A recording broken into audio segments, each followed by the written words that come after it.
Nu, apie savybės aš gal nekalbėsiu, pilnas internetas, pilna knygų, pasispaudus, pasirašęs, pasigūglinus pelynas, tai ten priskaitysit visko, aš galbūt iš savo patirties daugiau to, ko nerasit.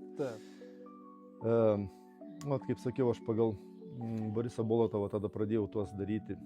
Ypatingai man patiko pelynas, ugniažolė, ten labai daug ir gerai aprašyta Boriso Bolotovo buvo apie efektyvumą šitų dviejų augalų. Ir pats gan daug gėriau. Būdavo, tiesiog kaip pasidariau matytos slovikas, pas mane buvo po 8 litrus tokie. Praeit neįmanoma, taip skanu, taip gaivu, kaip ir jūsų gaminami visi tie fermentuoti gėrimai, skanu, gaivu, gali jų gan daug išgerti. Ir aš gan daug gerdavau.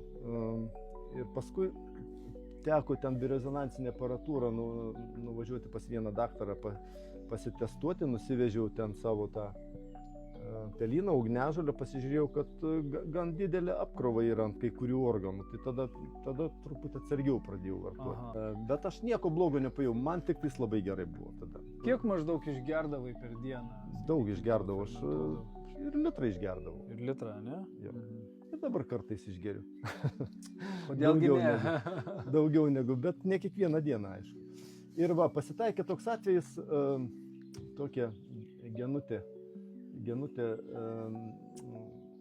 klientė mano, čia prieš 10-12 metų, sirgo onkologija 4 stadija ir jai išrašė namo, tau čia nebedaug liko, mes tau viską padarėm, nieko padėti tau nebegalim ir jin užsikabino ant to ugniažolės raugo. Aš ją išmokinau, kaip daryti visą tai ir sakiau, kad 3 savaitės geri ugniažolę, 3 savaitės pelyną. Kad pakeisti, arba kitokią žolelę. Ir ten taip ir, tai jin dar pratraukė 5 metus. Ten, šeimai atsibodo tas ten terlenimas, kaip vyras ten ir vaikai vadindavo viskur prirūgę, visur kvapų visokių, žolių visokiausių, tai sako, tą chemiją pasidaryk. Ir dėja po tos chemijos mėnesį patraukė. Tai čia tas toks atvejis, vienas atvejis, nebūtinai čia daryti išvadas tokias kategoriškas, bet įdomus atvejis man įstrigo tai, kaip gerai veikia žarnyną ugniažolė ir pelynas kartu derinant.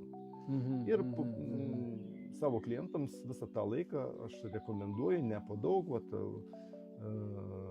ugniažolę, vieną butelį ugniažolę išgerti, sekantį butelį pelyną išgerti. Taip kiteliu.